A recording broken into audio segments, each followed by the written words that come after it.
Conozco desde, casi la edad de Dani, a lo menos unos 25 años conozco a Pedro, ¿cierto? Sí. Así que 25 años de conocernos, de caminar juntos, y ha sido una bendición. Así que, pastor, gracias por estar aquí, véngase.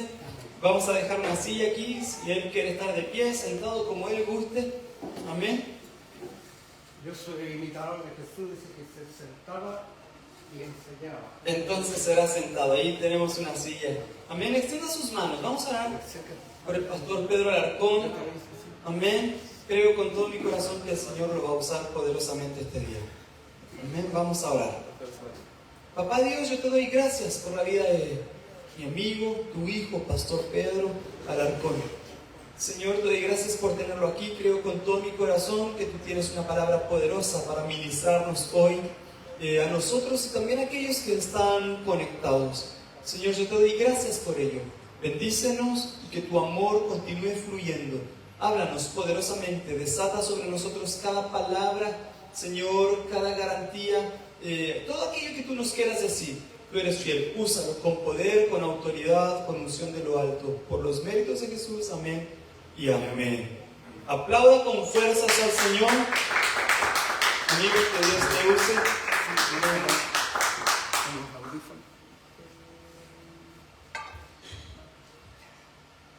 Disculpen, no estoy en casa, pero me siento como en casa. Amén. Así que voy a acomodar algunas cositas. Siéntase en casa.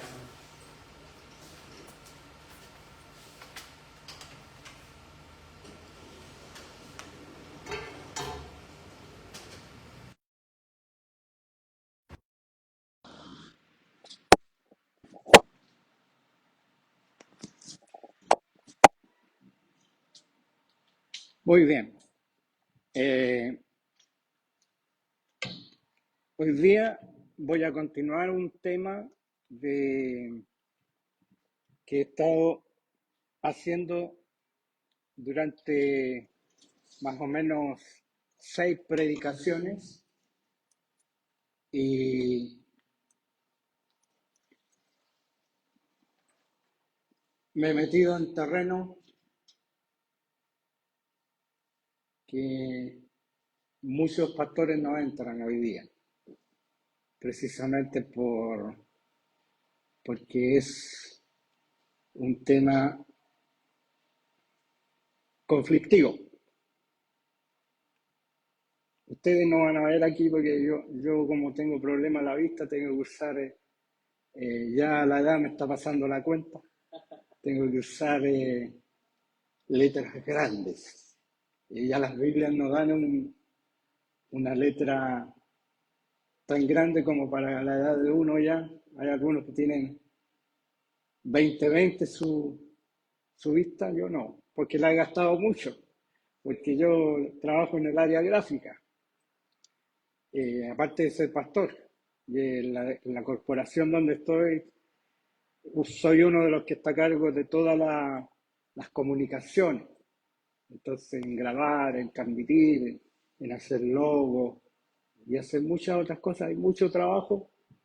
Y ahí estamos sirviendo al Señor. Pero primero quiero saludarles a todos los que están allá en la red, a todos mis hermanos, a todos los que me ven aquí en Argentina, algunos, en Estados Unidos, algunos, y los de Chile, en el sur de Chile, allá en Frutillar, estamos abriendo una iglesia, el pastor Marco Lobo, y acá los amigos que hay, los vecinos, hay un vecino que me sigue, los saludo en el nombre del Señor.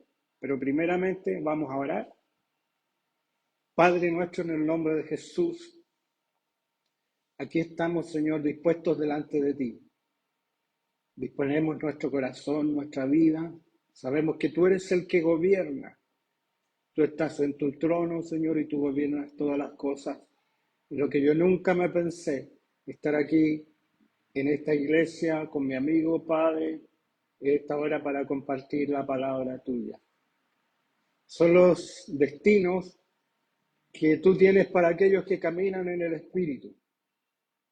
Porque tu palabra dice que los que han nacido del Espíritu son como el viento, no saben de dónde vienen ni a dónde van, pero tú los guías, tú los conduces y tú estás en medio. Papito, atamos todo espíritu inmundo, toda obra del diablo, todo poder de tinieblas, todo aquello que se quiera oponer a la palabra tuya, Señor. Atamos todo espíritu humano, todo espíritu carnal, y atamos, Señor, cualquier hueste del enemigo que quiera impedir que esta palabra llegue a los corazones. También pedimos que las personas que ven, que oyen esta palabra, si hay alguna venda que Satanás ha puesto en sus ojos, sea quitada en el nombre de Jesús.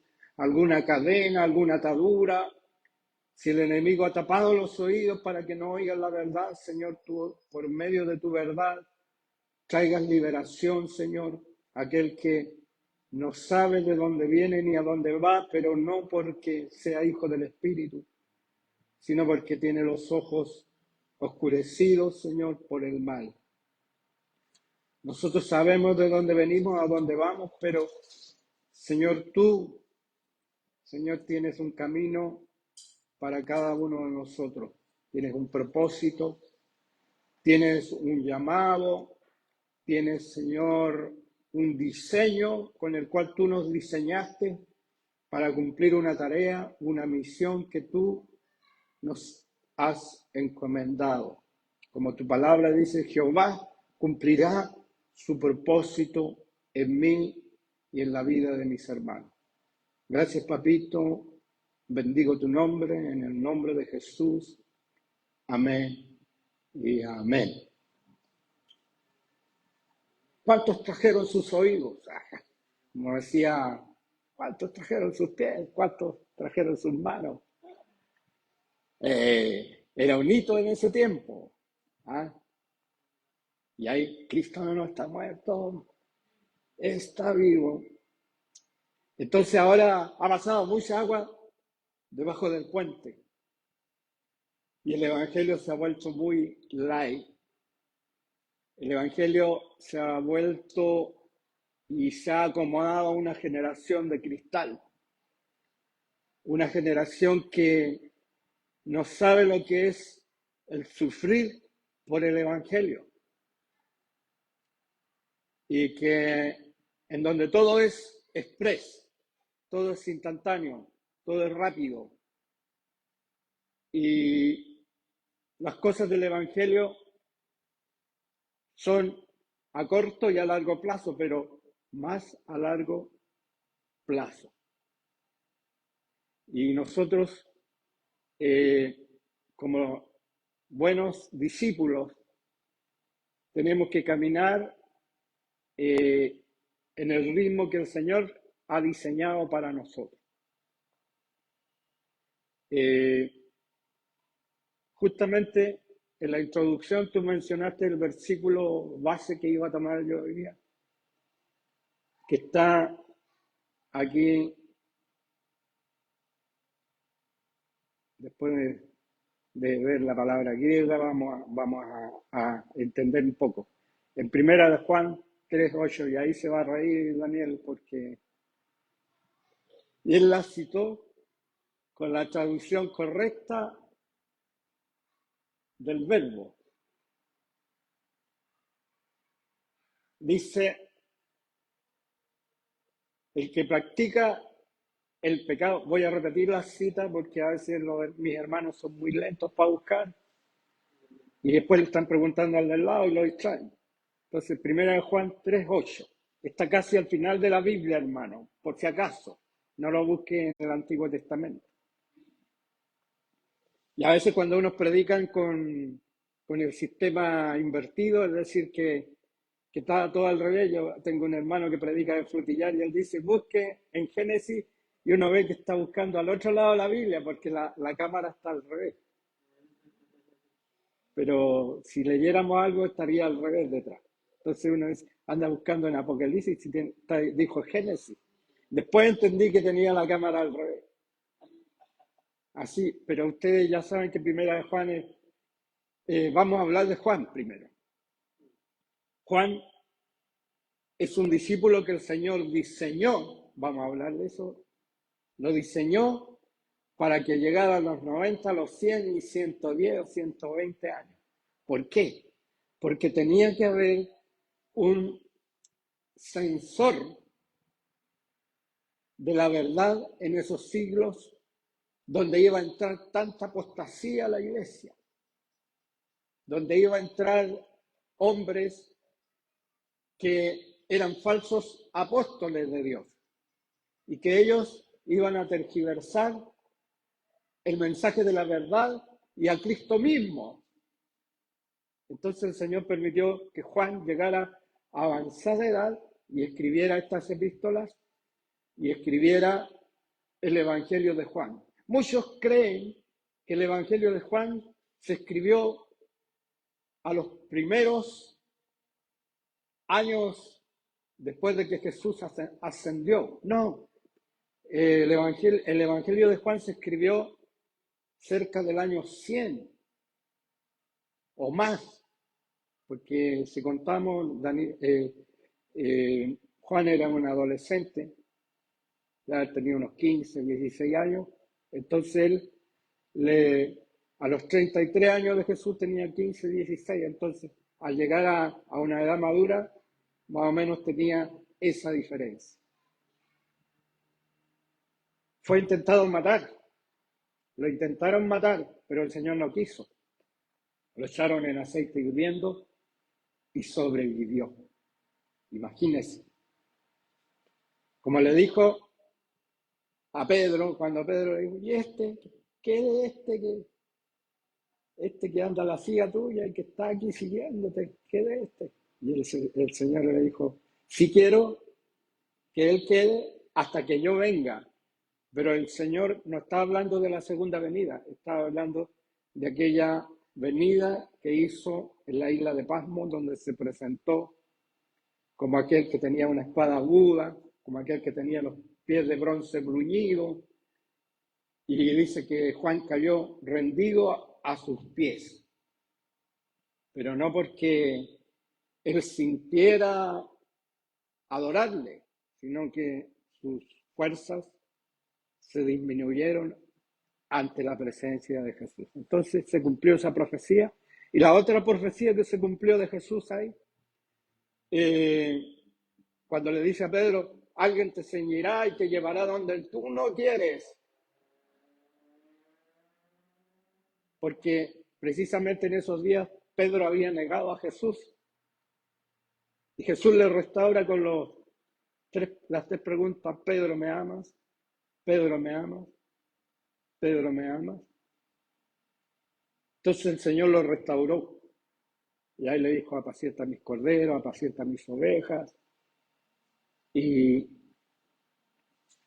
ahí él da la profecía que alguien te llevará porque cumplirás tu palabra. Cumplirás tu palabra. Tú prometiste que si era necesario ir a la muerte por mí, lo harías. En ese momento no estaba preparado. En ese momento no era la fuerza y tampoco era el plan y propósito de Dios que Pedro muriera con él. Porque Pedro fue muy importante en la difusión del Evangelio del primer siglo. A tal grado que en un momento Pablo intentó ir a Bitinia, a la región norte de Asia, de Asia Menor, y el Espíritu Santo se los impidió. Pero si usted ve las epístolas de Pedro, a los hermanos que están acá, menciona que Pedro fue el que evangelizó esa zona norte de Asia y Pablo pasó hacia los griegos. Tuvo que cruzar y llegar ahí a Atenas y todas esas ciudades donde él predicó la palabra de Dios y los cuales nos han legado la cultura judeo-cristiana occidental y el cristianismo como ideología. Porque si no hubieras hecho eso, Pablo, bueno, también llegó a Roma, a la capital del imperio, la cosmovisión judeo-cristiana no hubiera llegado a nosotros. Porque hoy día Israel está en un litigio con sus vecinos, pero Israel no es un pueblo cristiano. Aunque hay cristianos judíos que se han convertido, son los cristianos mesiánicos o judíos mesiánicos. Entonces ellos actúan conforme a la ley del Antiguo Testamento, ojo por ojo, diente por diente y vida por vida. Pero no podemos juzgar a Israel con la ley de Cristo, aunque ellos serán juzgados, todos los seres humanos. Mis palabras les juzgarán a todos los seres humanos,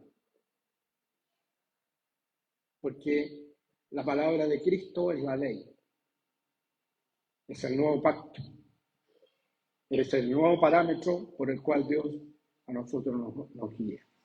Entonces Juan es como que trae ahí, había los gnósticos que negaban a Jesús que había venido en carne, negaban que los milagros, negaban todas las cosas que Jesús había hecho.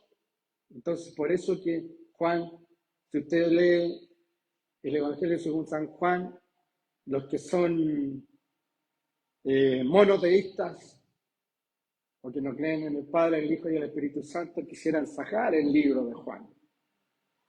Porque el libro de Juan habla, desde el primer momento que escribe, es como si fuera en el Antiguo Testamento, y Jehová, Bereshit bara Elohim, Jehová creó los cielos y la tierra.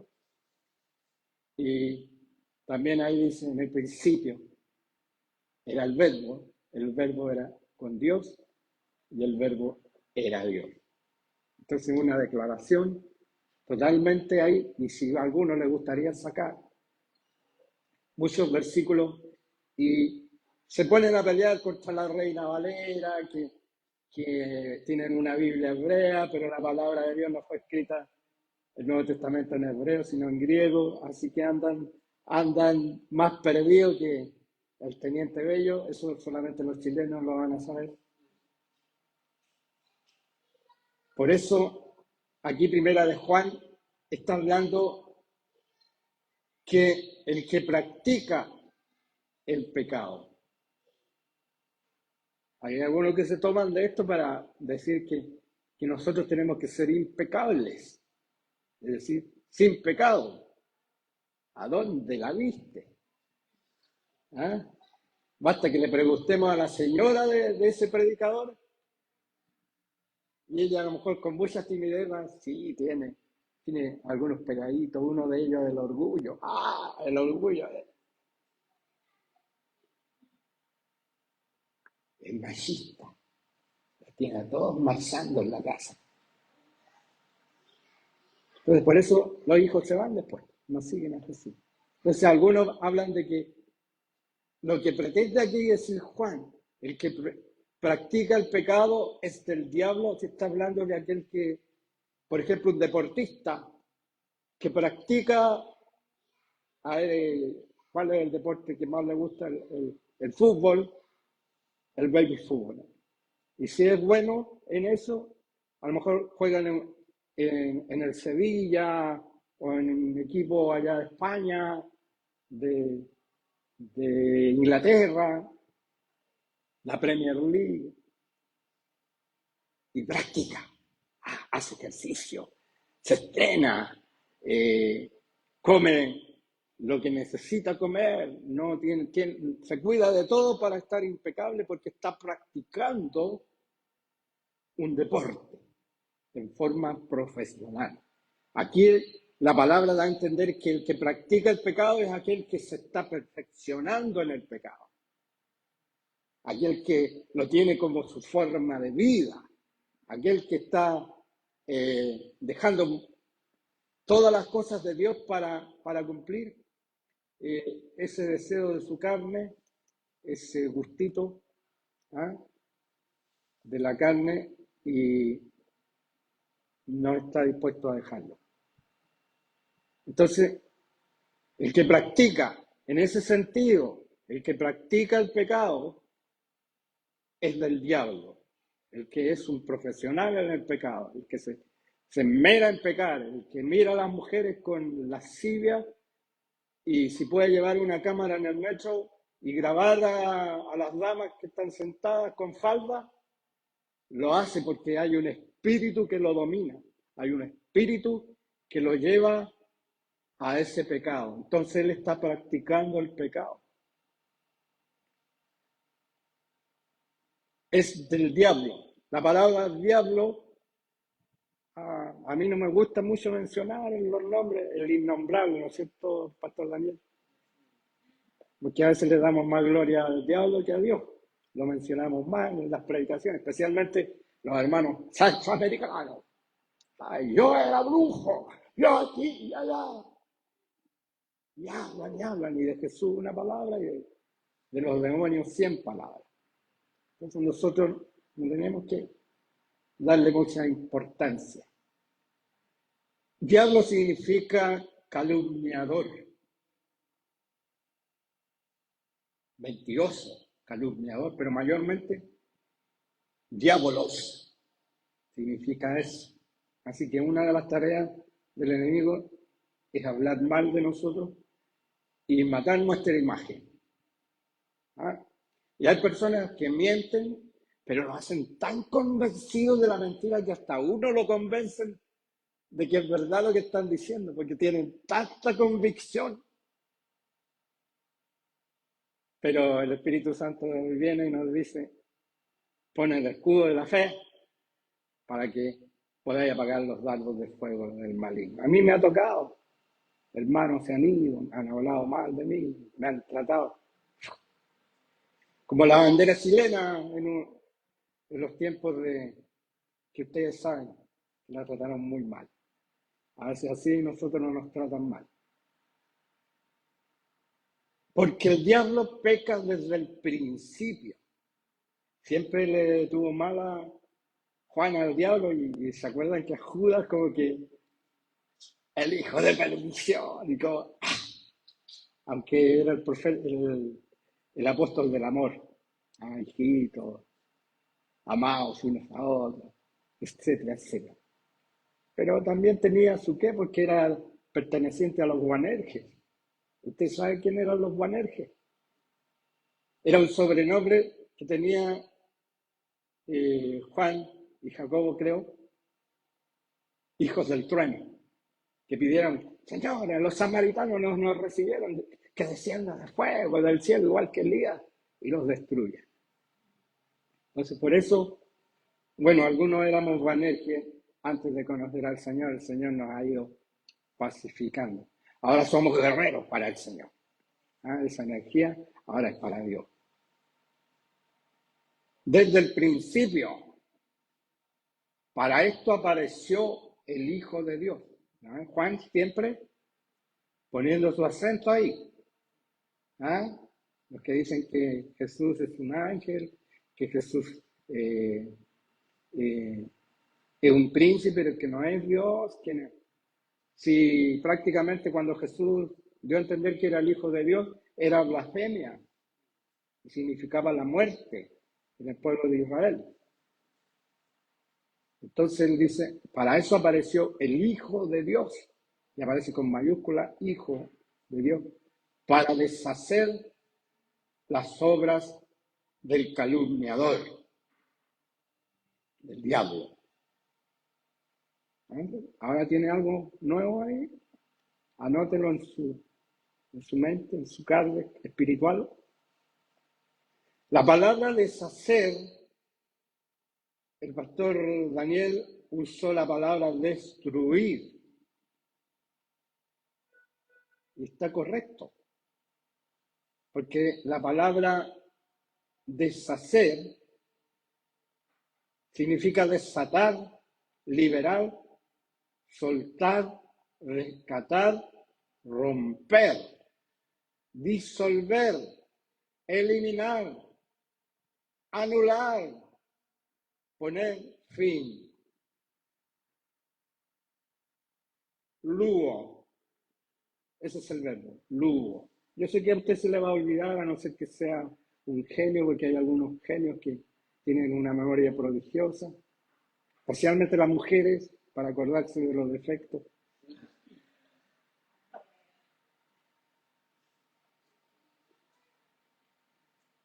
Pero siempre ellas tienen razón, hermano. ¿No es cierto, hermano? Porque a veces nadie se atreve a decirnos las cosas y ahí está para que Dios la use para decirme. Yo hasta cuando yo tengo una silla muy cómoda en mi casa para transmitir por internet, ya sea en vivo, y es tan cómoda y se balancea, y yo empiezo a balancearme ahí, y ella me dice, no, y cuando yo estoy de nuevo ahí y empiezo, me acuerdo que mi esposa me dijo que no lo hiciera y trato de no hacerlo. Esta es fija, así que estamos bien ahí. Entonces, yo vengo hablando del tema del enemigo, que primero vamos a hacer una reseña. El enemigo en el Antiguo Testamento fue enviado a la tierra, pero aún tenía cierto poder y aún mantenía el poder de seducción y el poder de convencer. Lo hizo con la mujer y el hombre cayó y pecó.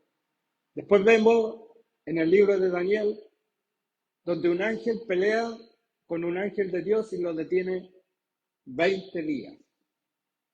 Pero después llega el ángel, vence y dice, desde el primer momento en que te dispusiste en tu corazón, tus palabras fueron oídas y yo fui enviado. Pero en ese tiempo había como una especie de equilibrio de poder entre el poder de las tinieblas y en los poderes de la luz. Pero cuando viene Jesús, Jesús termina con el imperio de la muerte, destruye al diablo, lo destruye de manera literal, pero también de una manera corporativa, que le quita los poderes. Y a todo el sistema angelical son despojados, dice que despojó. Ese texto maravilloso dice, y los exhibió públicamente, triunfando sobre ellos, ¿dónde? In nomine di Patri e Fili. Sobre la cruz. Y la costumbre en ese tiempo era que cuando un rey ganaba y conquistaba una ciudad, al rey lo desnudaban, al rey vencido. Recuerden que hay una película donde mostraban a un rey que lo sentaban al revés para reírse de Cristo en el fondo, los musulmanes, en un burro, y lo mostraban a la ciudad de Jerusalén, a los cristianos que estaban ahí, en los tiempos de las cruzadas. Pero cuando un rey vencía a otro rey, había una plaza pública. Y en esa plaza pública era denostado, incluso algunos ahí les cortaban la cabeza. Pero lo más habitual era que el rey vencedor, los soldados ponían en el suelo al rey vencido y el rey vencedor ponía su pie sobre el cuello y sobre la cabeza del rey vencido. Eso es lo que hizo literalmente Jesús con Satanás. ¿Por qué dice la palabra? ¿Cuál es la primera profecía de Cristo en la palabra? Cuando le dijo a la mujer,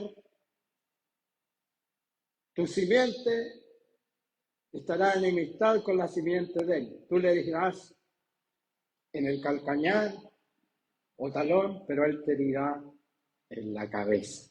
Entonces cuando Jesús es herido en la cruz, es herido en el talón, porque es una herida que sanó y que el Señor resucitó. Pero la herida que le provocó Satanás, es decir, a Satanás Jesús, es una herida en la cabeza, es una herida mortal.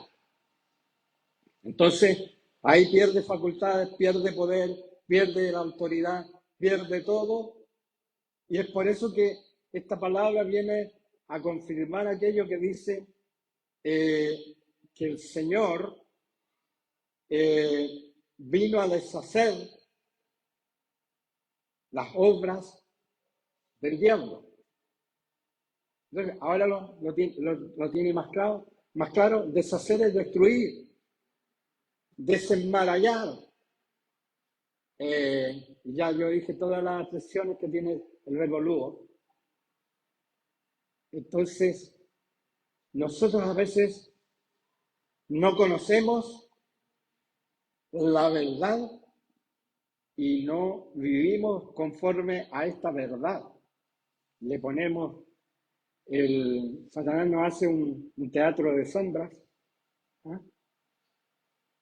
Y las sombras se amplifican y nosotros miramos las siluetas gigantes. Acuérdense de la película de Mulan, había una parte donde se mostraba así, y era chiquitito así el dragón, pero él se mostraba grande. Entonces hoy día usa las artimañas del error, usa la guerra psicológica. Y ustedes han pensado, si está encarcelado, está encadenado, ¿cómo es que Satanás puede ser un león rugiente buscando a quien devorar? ¿Se contradice la palabra? No. ¿Usted sabe de los narcos?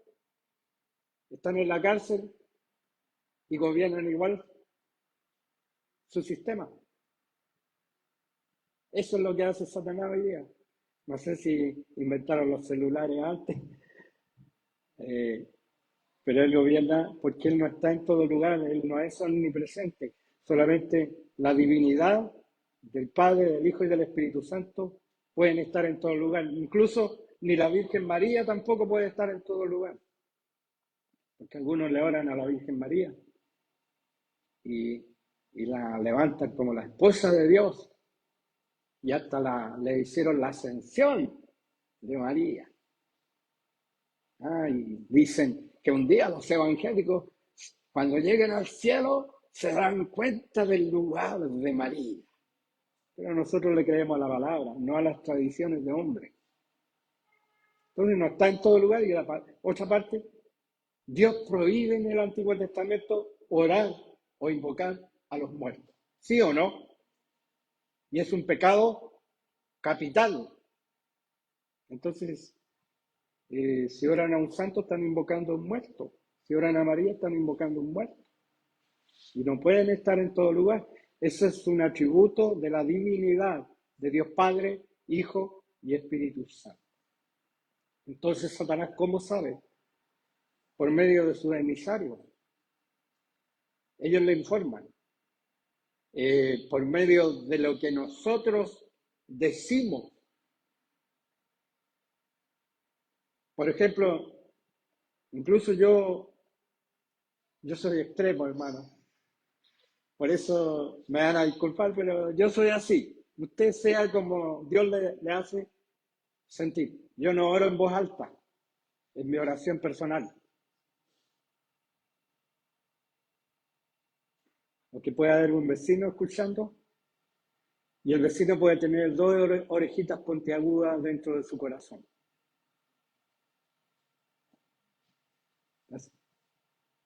Por ejemplo, el enemigo ataca con una enfermedad o con una circunstancia y la persona empieza a decir, Señor, sufro tanto con esto, tengo ganas de dejar el evangelio si tú no me ayudas. Sí, síganle dando, hasta que cae, hasta que cae. O cuando uno dice, en ti soy fortalecido, en tu poder, Señor, esto será vencido y yo lo rechazo en el nombre de Jesús. No acepto esto, no lo codijo en mi corazón. Yo tenía una enfermedad de un lumbago crónico, hermano, muy doloroso. Era como si me sacaran una muela sin anestesia. Pero yo nunca me quedé en la casa. Nunca dejé de ir al templo y a cumplir mis funciones, a veces arrastrando las patas a la edad de 55 años, 50 años. Pero ahí llegaba. No le hice un altar a la enfermedad. Ahí cuando se juntan las hermanas.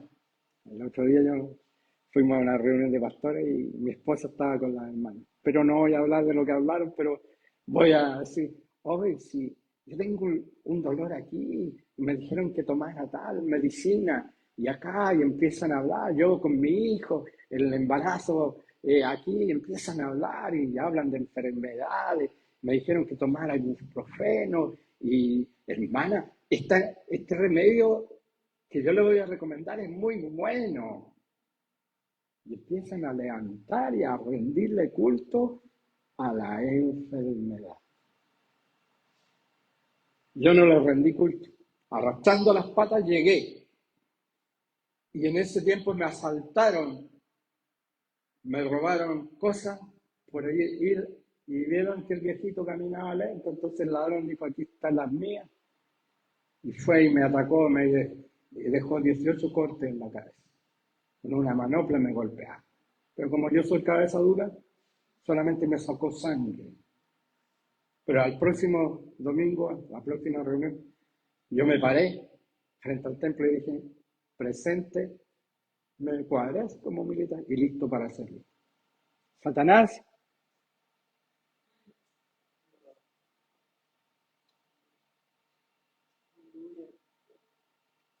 lo mismo que pasó con Job. Job dijo, aunque él fue perfeccionado en ese trance, porque antes dijo, de oídas te había oído, mas ahora mis ojos te ven. Y el Señor le devolvió el doble de todo lo que tenía, excepto los hijos. Y la esposa no se la quitó porque la esposa estaba bajo la cobertura de... Algunos no creen en esto, de Job, aunque se lo merecía por lo que le dijo. Entonces le dio otros 7 hijos, no le dio 14 hijos. Del ganado le dio el doble. ¿Por qué? Porque los hijos viven. Sus hijos vivían en la eternidad. Entonces duplicó los hijos. Cosas, detalles de la escritura. Entonces, hablando de las cosas que Dios hace de deshacer, yo a veces le echo al café una cucharadita de miel. Cuando uno se sirve la miel en el pan, le queda la boca media pegajosa, los dedos pegajosos, y donde toma el frasco va quedando ciertos residuos, aunque le pongan un nylon y le amarren al cogotito, uno, ya. Yo saco la tapita, meto una cucharita y le echo al café, cuidando que no queden hilos de miel en el mantel, lo dejo bien cerquita, así al ladito. Ya tengo mi técnica. ¿Y qué pasa con la miel cuando llega al café? Se deshace, se deshace. El Señor vino a deshacer las obras del diablo. Pero esto tiene un contenido no solamente en un sentido de, ay, el hermanito era endemoniado, era de la U, perdón,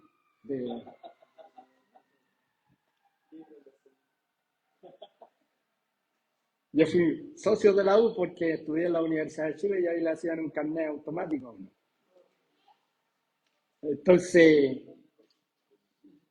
el hermano se convierte, pero Dios hace una obra de deshacer en él las obras del diablo.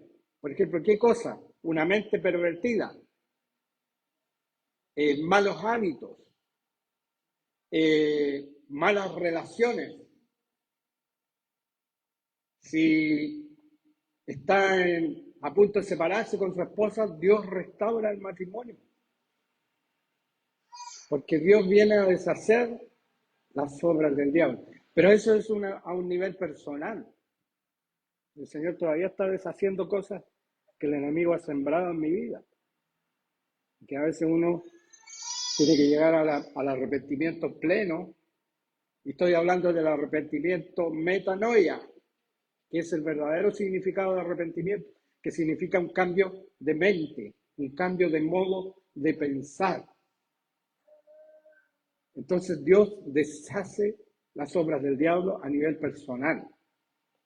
malas relaciones, costumbres, de mentir, de salir frente a cualquier circunstancia con una mentirita.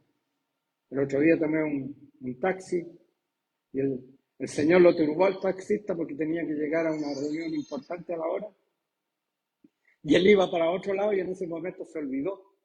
Y después lo llamó el cliente, le dijo, estoy esperándolo aquí. ¡Hoy me olvidé! Pero el señor lo había turbado porque ese taxi era para mí. Pero le dije, ando en Providencia acá, y no, íbamos ahí en las industrias. Y él dijo, andamos en Providencia. Sacó la mentirita. Yo cuando me dije, que Dios lo bendiga, soy pastor, le dije. Chuta, si era cristiano que andaba mintiendo de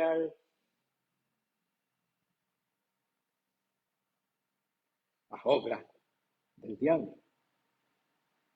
Pero también a nivel cósmico. Es decir, los enclaves de poder el Señor tiene que destruirlos. Que están en los 7 montes. ¿Cuántos 7 montes que una vez predicó? En la educación, la política, las artes, la ciencia. Y hay 2 más o 3 más que no los recuerdo en estos momentos. Los 7 montes de la Jezabel, donde gobierna Satanás. Entonces, viene para deshacer las obras del diablo a nivel cósmico, ¿ah? A nivel familiar, a nivel vecinal, a nivel de país, de nación. Cuando me vayan pasando en el tiempo me avisan, porque bandera amarilla, después bandera roja.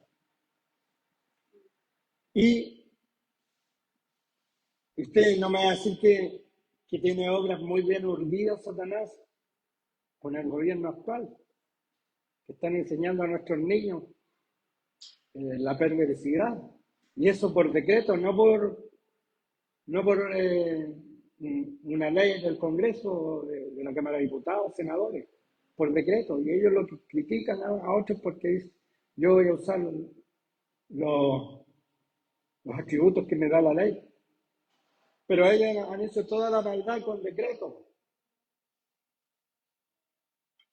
Pero Dios tiene que deshacer también todos esos enclaves del enemigo que ha levantado en contra de la iglesia, en contra de la verdad, en contra de Cristo. Porque ellos dicen, el Estado es un Estado laico. Y ellos se creen con todo el atributo, pero no un Estado ateo. Estado laico significa neutral. Ni tanto para acá, ni tanto para allá. Neutral. Pero ellos, ateos. Los cristianos no deben meterse en política. Los cristianos no tienen que gobernar. Pero los malos sí. Dice, cuando los injustos gobiernan, el pueblo sufre. Y tengamos cuidado con quienes nosotros votamos. Y si algún día voy a poner al curita ese que predicó 5 minutos, y dijo, oramos por los perseguidos y votamos por aquellos que los persiguen. Oramos contra la ideología de género y todo eso, y votamos por quienes apoyan estos grupos radicales que pretenden, son menos del 0,2% de la población y pretenden a nosotros dirigirnos. Claro, porque ya no les sirve la lucha de clases, tienen que usar las minorías para expandir su ideología y tratar de menoscabar el cristianismo. Entonces el Señor vino para deshacer las obras del diablo.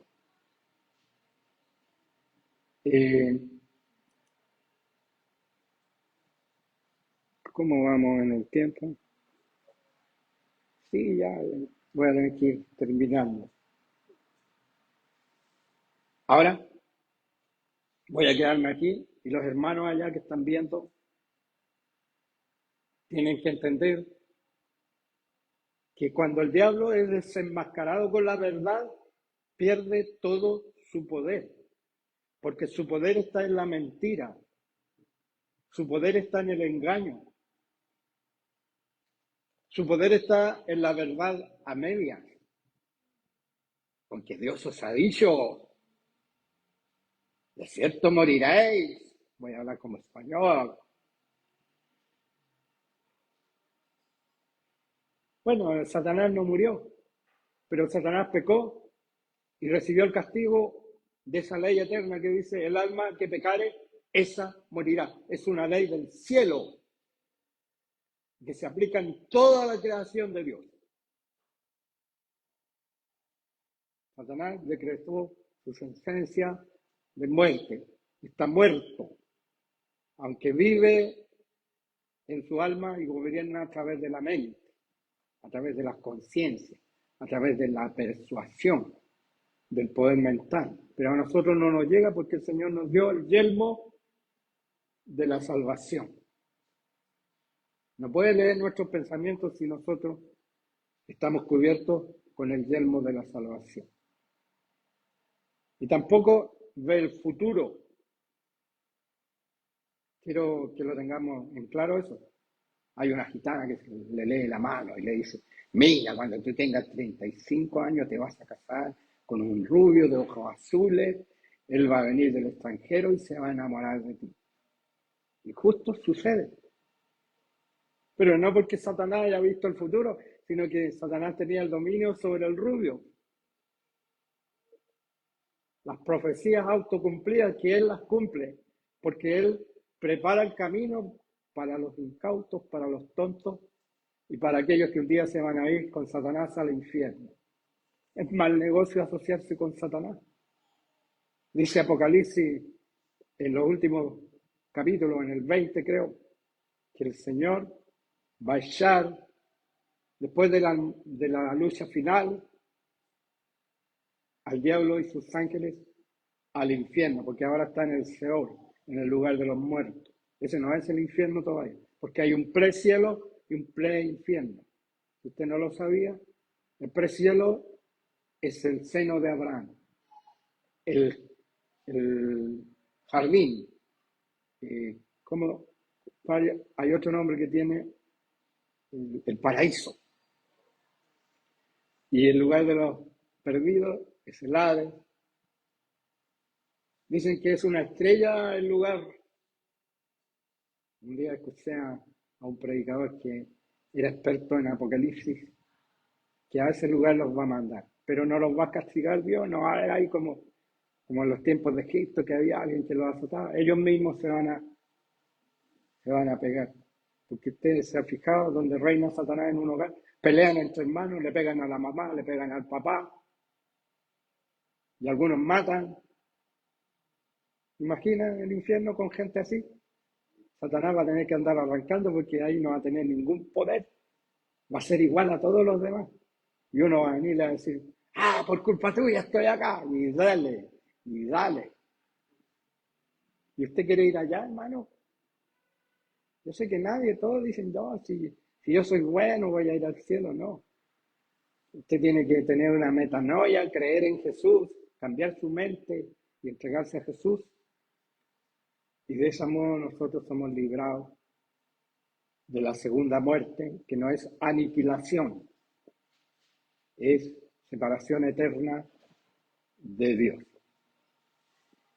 Ahora, mis hermanos, como última reflexión, ya terminando,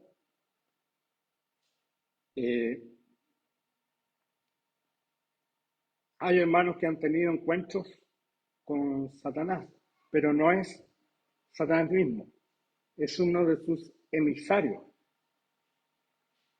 porque esos emisarios están autorizados porque de esa manera Dios va perfeccionando a sus hijos.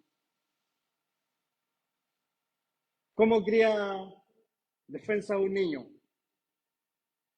Jugando con tierra, ¿Ah? ¿Cómo cría defensa al niño? Por lo que la madre le entrega a través de la lactancia.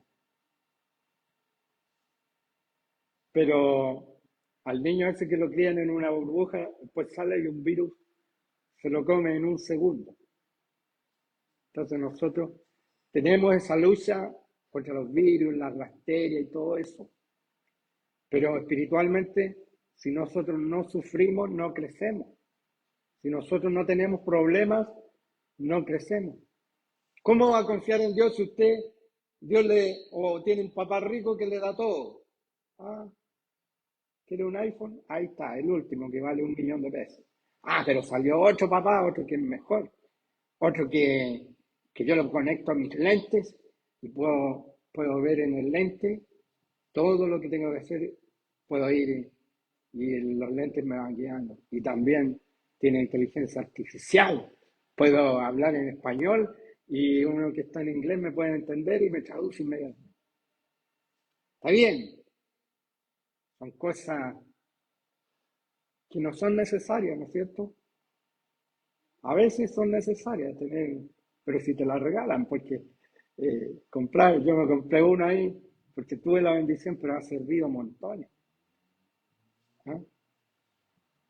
Entonces, si el matrimonio no sabe lo que es un día que no hay pan, que no hay azúcar, que no hay leche, y de repente llega un hermano y le lleva la bendición. Entonces, de esa manera nosotros aprendemos que hay un Dios. El enemigo nos ataca y de esa manera nosotros aprendemos a defendernos. Porque papá no va a estar siempre, ¿cómo es que sea? Ezequiel o ¿cuál es el hijo mayor? Dani.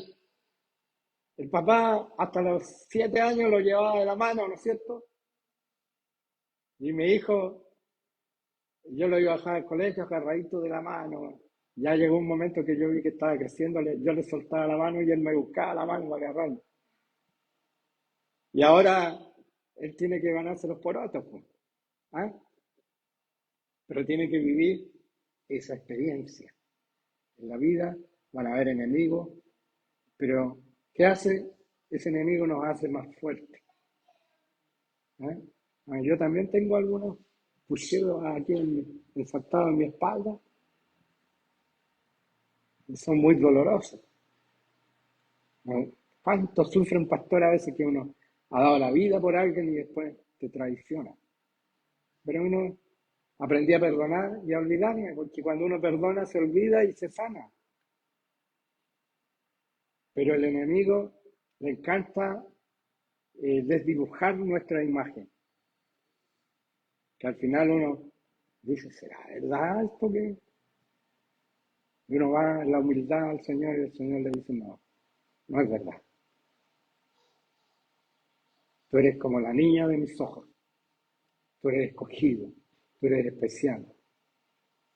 Cuando todos tus compañeros dejaron a Cristo, aquellos que eran de la iglesia, esos jóvenes con tremendos talentos, tú me seguiste. Incluso hubo la oportunidad que te noviaras con una niña muy hermosa del mundo y tú preferiste. No, no me conviene porque la palabra dice no os unáis en yugo desigual. O una mujer casada te tentó, te ofreció todo y tú saliste arrancando. Entonces Dios ve todo eso y el día de la dificultad el Señor va a tener presente todas aquellas cosas que hemos dejado por amor a Cristo. ¿Ah? ¿Cuántas cosas hemos dejado por amor a Cristo? Yo hoy día mi billetera, no sé, es una billetera que tiene un tope, pero que siempre llega a cero. La constancia de la billetera es que llega a cero, pero nuevamente el Señor la llena justo con lo que tengo que pagar y todo va para la obra. Aunque tengo una esposa que es mi compañera y me ayuda, ahí me salvo. ¿No? Porque Dios le ha dado un buen trabajo y le ha dado buena salud. Entonces, muchos se equivocan cuando creen que servir a Dios. ¿Se acuerdan de ese corito? Algunos piensan que nada aprovechamos sirviendo a Cristo en nuestra juventud. Pero es lo más lindo, hermano. Yo ya voy en los 69, voy a llegar a los 70 y miro hacia atrás y veo la fidelidad de Dios. Tengo casa, tengo hijos hermosos, ninguno complicado, están teniendo sus títulos, están trabajando, están saliendo adelante con sus luchas, con sus problemas. Dios es bueno, pero optar por Dios siempre será mejor. Y por último, bueno, si el Señor viene pronto, aleluya, estamos sirviendo. Y si se demora 100 años, gloria a Dios por los 100 años de vida que nos va a dar Daniel, gloria a Dios. 100 años lúcidos, 100 años, no un viejo cascarraya que esté tosiendo, que apenas se pueda parar.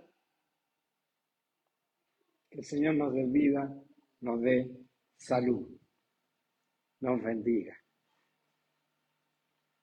Padre amado, Padre Santo, tú me has traído aquí con un propósito. Tú me has traído, Padre, para soltar bendición en este lugar. Tú me has traído, Padre, para anular, destruir todo poder de tinieblas que se ha levantado contra cada uno de los hermanos que está aquí. Padre, tu palabra dice que tú has puesto poder y autoridad en nosotros. Y ese poder viene del Espíritu Santo que está dentro de nosotros. Padre amado, en esta hora pedimos que tu presencia esté en este lugar. Que sean rotos todos los planes del enemigo que ha levantado contra ti en el nombre de Jesús. Sean rotas toda cadena, todo peso, todo engaño, toda mentira. En el nombre de Jesús. Padre, bendice este lugar. Bendice a los que están aquí, Padre.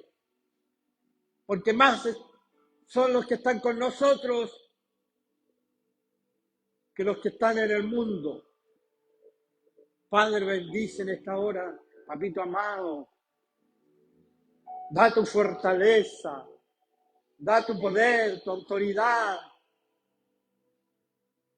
Señor, cortamos todo plan del enemigo en el nombre de Jesús, por la sangre preciosa de Jesús. Derribamos, destruimos en el nombre de Jesús todo plan artero y malvado contra esta iglesia. Enviamos en el nombre de Jesús a ángeles y guerreros que saquen sus espadas y peleen por esta iglesia, por este lugar, aquí en los cielos.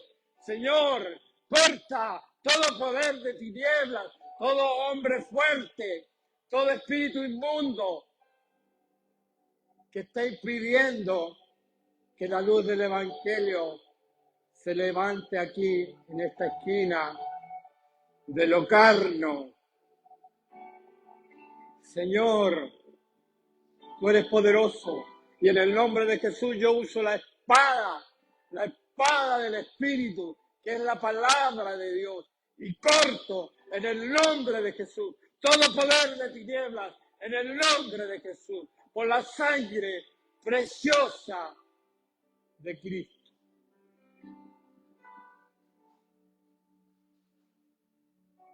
Gracias, Padre, por lo que viene. Gracias, Padre, por lo que hará. Gracias porque cuando tú preguntaste de dónde están aquellos que querían seguirme. Cuando tú hablaste de tu muerte, de tu sangre y de su cuerpo, y muchos se fueron. Y vosotros queréis iros. Y Pedro dijo, ¿a dónde iremos? Si tú tienes palabra de vida. Aleluya. Solo tú tienes palabra de vida. Solo tú conoces nuestros destinos. Solo tú conoces nuestro futuro. Pero ya estamos con Jesús, Padre, a la diestra de Jesús. Porque tu palabra dice que estamos sentados junto a Jesús allá en el trono de Dios. Porque el tiempo es un asunto humano. Para ti no hay tiempo.